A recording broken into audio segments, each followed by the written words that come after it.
Pablo Marcelo Paiva Fiures tiene 48 años. Es militar retirado del ejército con el cargo de mayor. Actualmente se desempeña como subdirector de Desarrollo Social de la Intendencia de Tacuarembó. Está casado con Pilar Segredo desde hace 26 años, con quien tiene 2 hijos, Victoria y Nicolás, de 22 y 20 años. Es candidato presidencial por el Partido Devolución. Y se vino acompañado de sus hijos, además. Paiva, ¿cómo anda? Bienvenido. Muchas gracias, la verdad que un placer enorme. Y bueno, en esto de ser agradecido, primero que nada, quiero permitirme un par de agradecimientos, por sobre todas las cosas, a Dios que me ha permitido estar en este lugar. Luego, como bien tú dijiste, la familia, porque sin duda que encarar este tipo de actividades sin la familia es imposible.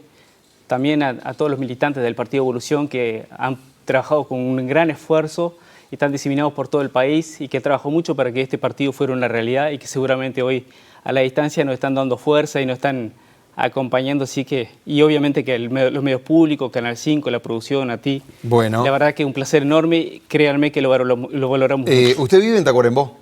Vivimos porque en Tacuarembó. Este partido se formó allá, digamos. Bueno, el partido sí obviamente tiene un gran impulso desde Tacuarembó, obviamente, pero sigue un poco a todo el resto de los departamentos.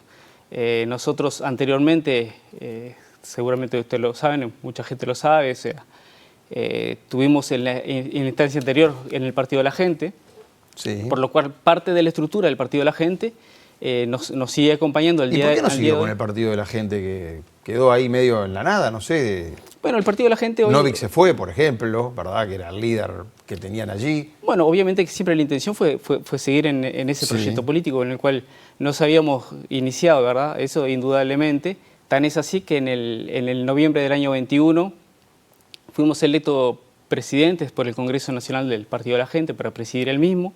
Novik quedó a mi lado, formando parte del Ejecutivo, y bueno, y estamos apuntalando a los nuevos desafíos para este ciclo electoral.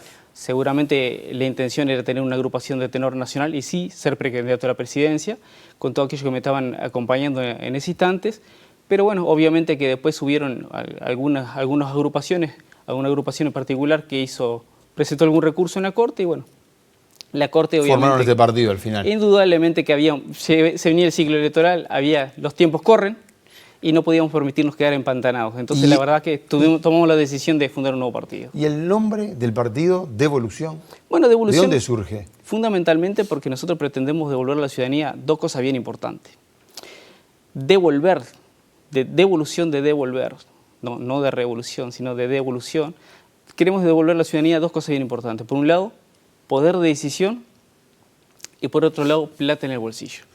Porque si le damos libertad y poder de decisión, pero no le brindan los recursos, de poco les va a servir. Entonces, eso es lo que pretende ser el Partido de Evolución. ¿Qué van a devolver impuestos? ¿Cómo es el tema del bolsillo? Fundamentalmente nosotros consideramos que los recursos, tanto las libertades, recursos y poderes de la ciudadanía en general, yo creo que desde hace muchísimos años vienen siendo usurpados de alguna forma por ese mal que nosotros llamamos estatismo en el Estado. Entonces lo que tenemos que devolverle a esa gente, por supuesto que para devolverle hay que sacarle al Estado, que es en la mano de quien está hoy día. Y para eso obviamente que nosotros impulsamos una serie de reformas importantes, porque si yo dijera quiero hacerlo así a la ligera, como simplemente una expresión de deseo de nada vale. Pero ahora vamos a hablar de las propuestas de ustedes. Primero quería saber, como son un partido nuevo, ¿cómo se definen ustedes ideológicamente, políticamente? ¿En qué lugar del espectro hay que ubicarles? ¿Son liberales, son de derecha? Nosotros, primero que nada, somos un partido de derecha, en función de que abrazamos los 3 valores que son fundamentales e históricos de la derecha: orden, justicia y libertad. Somos liberales, pero liberales clásicos, en función de sus 3 pilares fundamentales: gobierno limitado, libre mercados y el restricto respeto a la propiedad privada. Y además, nosotros no solamente eso, sino también nos consideramos que la familia es la base fundamental de la sociedad y por lo tanto somos conservadores en lo moral. Vale decir que somos pro familia y pro vida. ¿Qué es conservadores en la moral? Y las familias también van cambiando, digo. ¿Cómo lo ajustan ustedes? Bueno, nosotros consideramos indudablemente que la familia como base de la sociedad es una que ha sido atacada a lo largo de los años de diferentes maneras, ¿verdad? O sea, si uno le quita recursos a la familia, genera que un empobrecimiento. Entonces, los padres hoy día tienen que estar mucho más horas fuera de la casa para, obviamente, traer los recursos económicos a esa familia. Y seguramente privan a la familia, por ejemplo, de un recurso que nunca vuelve, que es el tiempo. Claro. No, porque hoy, bueno, hoy usted comenzó agradeciendo a Dios, ahora habla de la familia, y yo le decía, las familias van cambiando. ¿Acepta las familias entre personas del mismo sexo, por ejemplo? ¿O cómo usted se posiciona allí? Bueno, nosotros consideramos indudablemente que, sobre todo la política, ¿verdad? No es como la matemática, que 2 más 2 es 4. La política, en definitiva, uno viene con una carga subjetiva. Nosotros consideramos que existen las cosmovisiones. Entonces, cada uno en su cosmovisión tiene un análisis de la vida. Nosotros, desde nuestra cosmovisión judeo-cristiana de ver la vida, tenemos una visión de la economía, una visión de la familia, una visión en cuanto a la seguridad y en cada uno de los órdenes de la vida.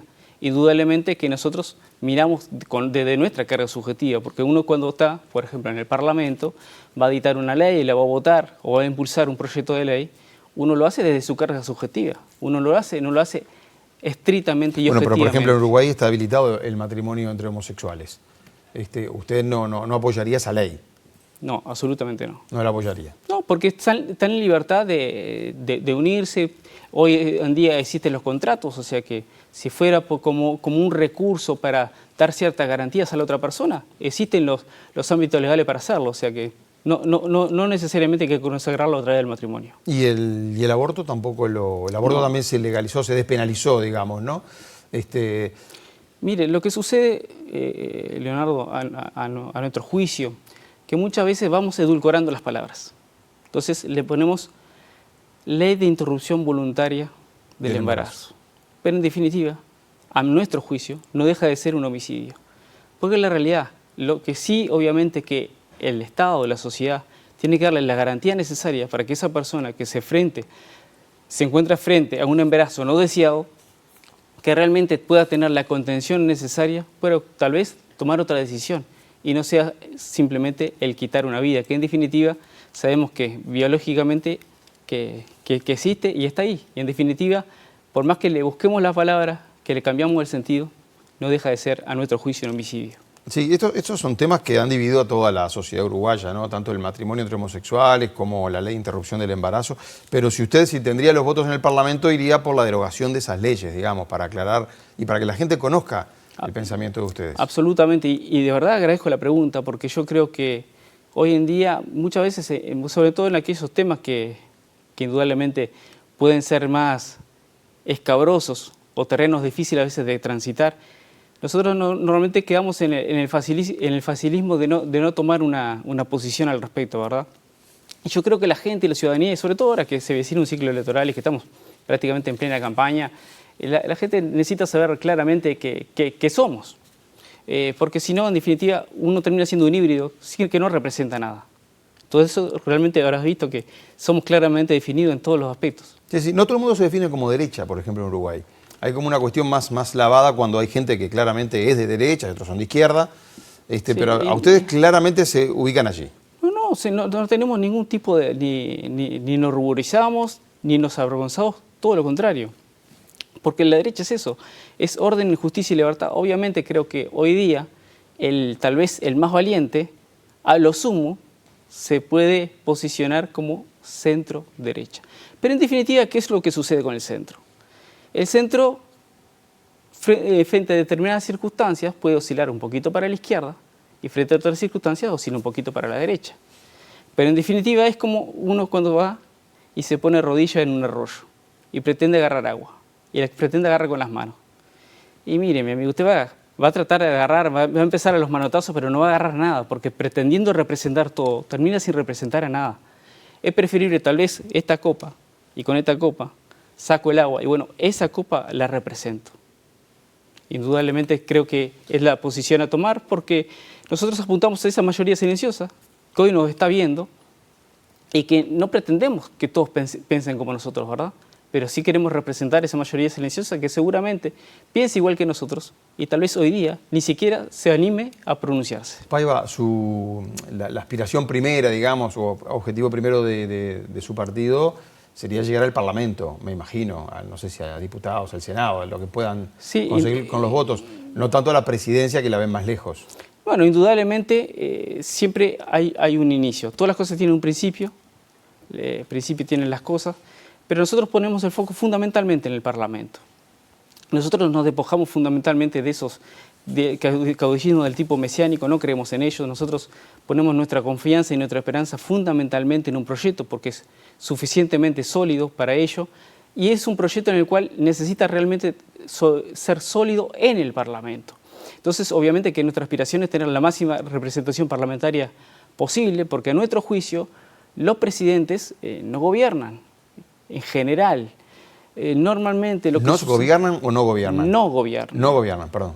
En el sentido de que normalmente caemos tal vez en una suerte de piloto automático, ¿no? Si hiciéramos un paralelismo, a nuestro juicio quien gobierna son las leyes, y el problema son las leyes. Y para derogar las leyes, que a nuestro juicio son malas, hay que jugar el partido en el Parlamento, de forma tal que en la medida que las personas se sientan representadas por nosotros y nos sigan renovando la confianza y llegue un momento que tal vez podamos llegar a la máxima magistratura, lleguemos con un piso político suficiente en el Parlamento para realmente impulsar al máximo aquellas reformas que son necesarias. ¿Usted se va a postular al Senado, además, y a diputado por Tacuarembó? Por Tacuarembó, seguramente por algún otro departamento también, Montevideo y la lista de ustedes va a estar en todo el país. Todo el país. Voy a aprovechar para preguntarle, usted es militar, recién lo veíamos en la presentación, mayor retirado, mayor ¿no? Retirado. Ahí está. Hay varios temas que involucran a los militares. Por ejemplo, ¿usted respalda que los militares den una mano en materia de seguridad, como Subía es uno de los que lo estaba proponiendo, Lust, otro diputado, también lo estaba proponiendo? ¿O usted, que ha sido militar, prefiere decir, no, los militares no estamos para esto? Bueno, habría que separar un poco la respuesta, tal vez en partes, ¿no? La Constitución prevé la utilización de los mismos, obviamente, en determinadas circunstancias y ahí tienen el amparo legal suficiente. De la forma como lo están presentando hoy día, no es conveniente, primero que no se han preparado ni se han capacitado para esa tarea. Por ejemplo, hoy brindan una importantísima mano. En la frontera. Pero no solamente en la frontera. Yo creo que si nos remontamos más en el tiempo, ya van varias décadas que realizan la custodia perimetral de los recintos carcelarios y de buena forma. Hay que recordar que cuando se inició eso era porque prácticamente todos los días en los informativos lo que veíamos era la fuga del día, digamos. Y eso obviamente que controló, pero hay que ver ahí que hay una legislación clara, con una zona militar claramente definida, que tiene un principio y tiene un fin, en el cual ahí, obviamente aquel que pretenda fugarse, y si no respeta la voz de alto, seguramente pueda sufrir la eliminación, porque va a ser abatido y normalmente el armamento es armamento de combate, entonces difícilmente pueda sobrevivir. Entonces, ¿y por qué no le convence que den una mano, como le decía, no están preparados, dice, no se les puede preparar para estar en determinados barrios a veces? Lo que no se puede haber es improvisación. Usted no lo puede poner en un lugar y en el cual después saber si la respuesta va a ser medida o no va a estar ajustada a las circunstancias. Primero, no solamente por el armamento, sino que tiene que tener una legislación que realmente lo respalde. Porque así, livianamente decir, pongo una tanqueta acá, pongo acá y pretender simplemente que por la simple presencia, por supuesto que existe la disuasión, pero hay que prever todas las circunstancias. No alcanza solamente con la disuasión, sino que tienen que estar preparados para ver hasta dónde llegan y si realmente, cuando en el momento de actuar, si va a tener ese respaldo de su gobierno. Es algo sensible, es algo que no se puede tomar a la ligera. Obviamente que hoy una de las mayores preocupaciones es la seguridad, indudablemente, eso rompe los ojos a cualquiera. ¿Reforzaría la Guardia Republicana, por ejemplo? Hay varias medidas. A nuestro juicio hay 3 pilares fundamentales que deberían ir de la mano, que son el Ministerio del Interior, la parte de la justicia y también brindar una mano en ese sentido las Fuerzas Armadas. Pero sin embargo, si así rápidamente ponderamos, vemos que no superan o apenas superan el 10% del presupuesto nacional las tres áreas juntas. Quiere decir que si bien es la máxima preocupación hoy nuestra, no se ve reflejado, por ejemplo, en las rendiciones de cuentas. ¿Por qué digo esto? Porque nosotros, si repasan el programa de principios del Partido de Evolución, verán en él reflejado que nosotros abocamos, primero que nada, en el sentido de que tiene que haber un cambio en el enfoque en la justicia. Nuestra justicia hoy tiene el foco puesto en el victimario y no en la víctima, cuando nuestro juicio debe estar en la víctima, porque el tema está en una justicia que sea restaurativa, vale decir, restituir a la víctima a su condición inicial antes de sufrir el delito, porque siempre puede ser reparado. Y cuando es un homicidio, siempre están los deudos, hay una familia a la cual hay que reparar. Entonces, eso fundamentalmente, eso en cuanto a la justicia. Usted dice acá se piensa más en el delincuente que en la víctima de los delincuentes. Por ejemplo, o sea, los domingos, si bien es en otro medio, pero todos seguimos una cartelera de chantas de algún programa conocido, ¿verdad? ¿Y por qué sucede eso? Y bueno, porque normalmente por los delitos económicos la gente no va a prisión. Entonces, dijo uno, ser jodedor es una papa. Ya voy a volver más adelante al tema seguridad en particular, pero me quiero quedar en 2 o 3 preguntas más en su condición de militar retirado. Le preguntaba esto de utilizar a los militares en seguridad. ¿Apoya la búsqueda de desaparecidos o habría que dar de alguna forma parar acá? ¿Cómo la ve usted? Bueno, a nuestro juicio, fíjese usted, en el año 1945 finalizó la Segunda Guerra Mundial. Alemania estaba destruida, cargaba con la vergüenza del nazismo a cuestas. Y 40 años después, en la década del 80, se dio el milagro alemán. También en la misma década, con el toyotismo, se dio el milagro japonés. Y el milagro italiano había tenido unos años anteriores. ¿Qué quiero decir con esto?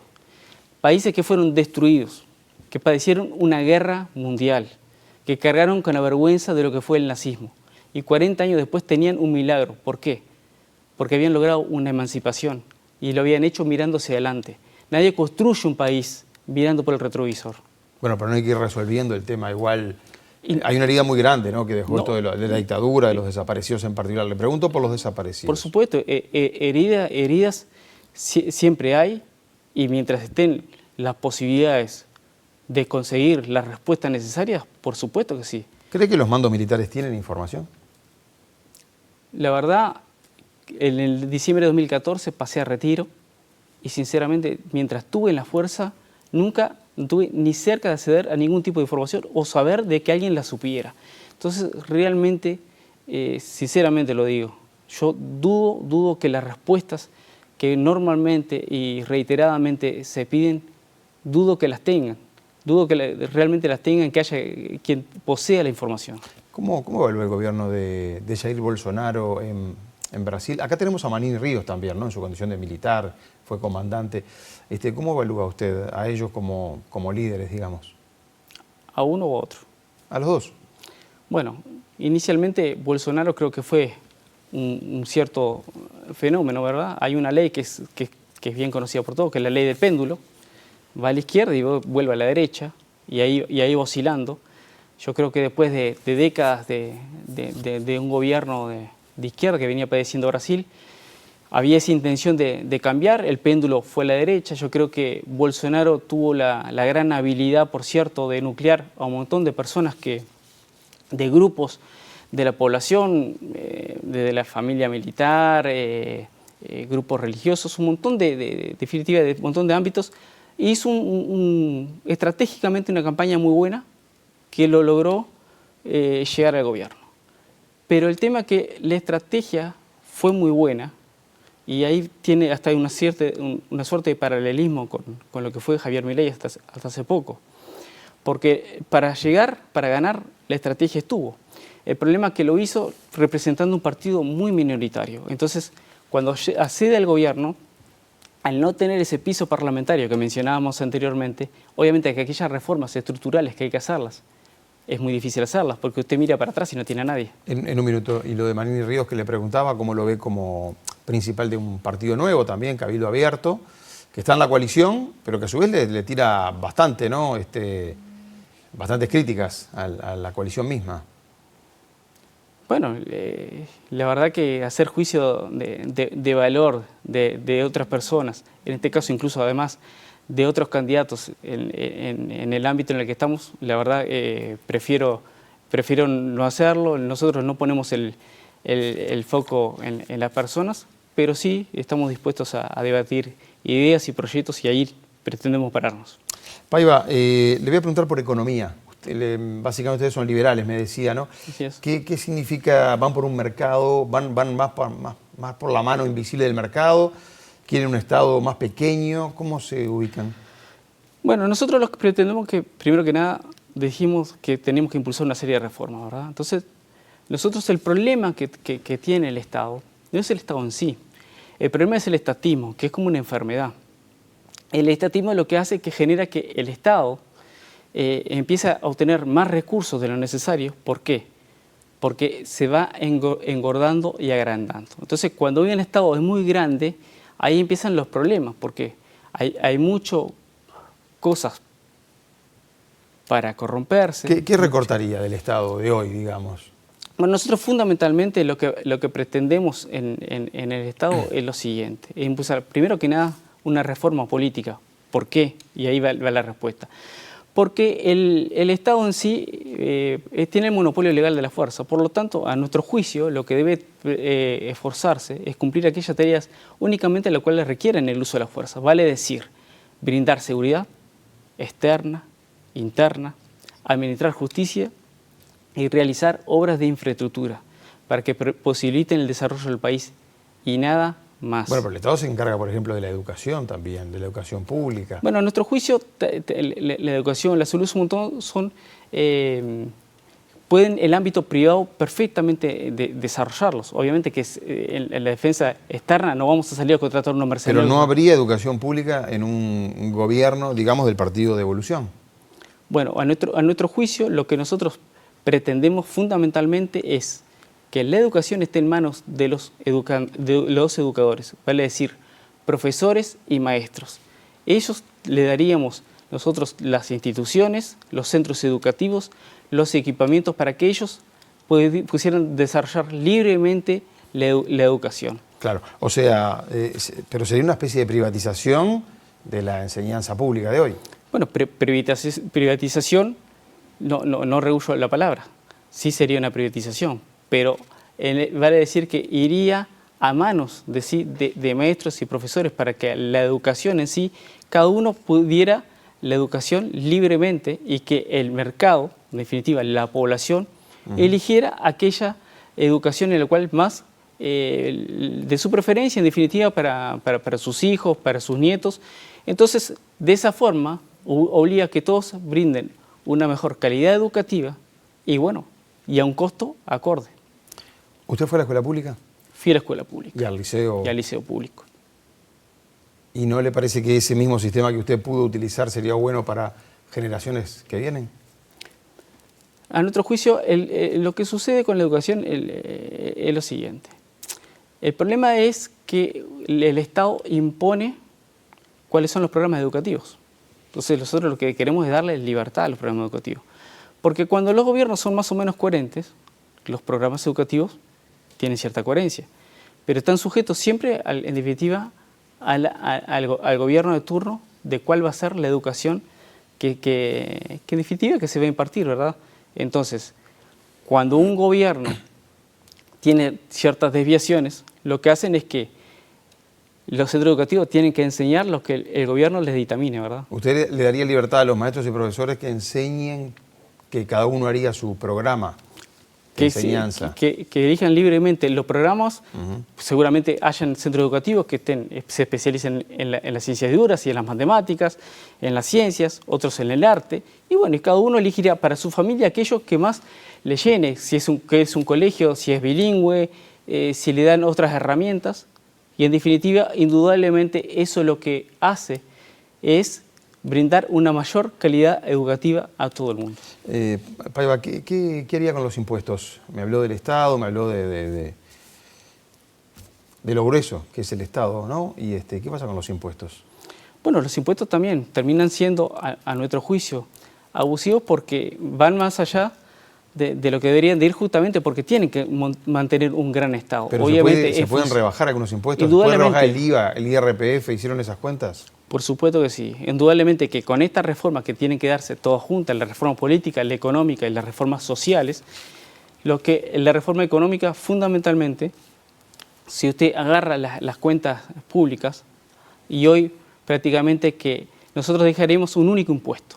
Nosotros impulsamos un único impuesto, que sea universal, que lo paguen todos, sin subsidios, sin exoneraciones de ningún tipo, pero del tipo plano, ¿verdad? Que no sea progresivo. Y a nuestro juicio, el mejor en ese sentido debería ser el IVA, porque es un impuesto al consumo. O sea, el que consume poco pagará mucho y el que consume poco pagará poco. Vale decir que el IRPF, que es un impuesto no al que tiene, sino al que trabaja, cuanto más trabajo, más pago, quedaría derogado. De la misma forma el IAS, que es un impuesto, si se quiere, hasta abusivo y inmoral. Aportó toda su vida y después que está jubilado sigue aportando. Lo mismo el IRAE, porque a veces el IRAE no solamente son el gran empresario, ¿verdad? Es el carnicero, el panadero, el bolichero que los primeros 15 del día del mes tiene que trabajar para pagar esa gran carga impositiva, la semana siguiente tal vez para pagar a los proveedores y en la última para la olla. Me quedan 20 segundos. ¿Respalda la ley de paridad que se está discutiendo en el Parlamento para que en el Parlamento en las listas siempre sea hombre y mujer, digamos, en el armado, o mujer y hombre, obviamente, lo mismo en las fórmulas presidenciales? ¿Cómo la ve esa ley? Bueno, el artículo 8 de la Constitución claramente dice que las únicas diferencias que nos tienen que determinar a nosotros es obviamente por nuestras actitudes, ¿verdad? En ese sentido, para nosotros todos somos iguales. Yo creo que no es bueno establecer una suerte de cuotas, porque lo que hace es obligar a que tal vez poner a alguien en un lugar simplemente por su condición sexual. Yo creo que eso no es buena cosa. Fíjese, nosotros venimos en el ciclo electoral anterior, incluso para armar las listas, nos pasó a nosotros, que incluso teníamos muchísimas más mujeres que hombres, incluso para el armado de las listas. O sea, todo lo contrario. Entonces, no establece una rigidez tal que es bien complicado hacerlo. Yo creo que indudablemente sobran las mujeres en condiciones y que pueden llegar por sus propios medios, no necesariamente por una cuota. Pablo Paiva, gracias por haber venido acá en el 5. No, todo lo contrario, para mí ha sido un verdadero placer y bueno, estamos deseosos de contar con ese apoyo, de esa mayoría silenciosa que seguramente estén de acuerdo en muchos puntos de los que hemos tocado aquí.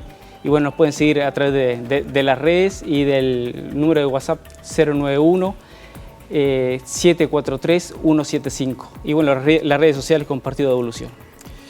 Gracias y mucha suerte en la carrera política. Muchas gracias. Amigos, dejamos por acá la entrevista de hoy. Ya los estoy invitando para el próximo miércoles. Viene Lust, Eduardo Lust, diputado, que ahora tiene su propio partido también.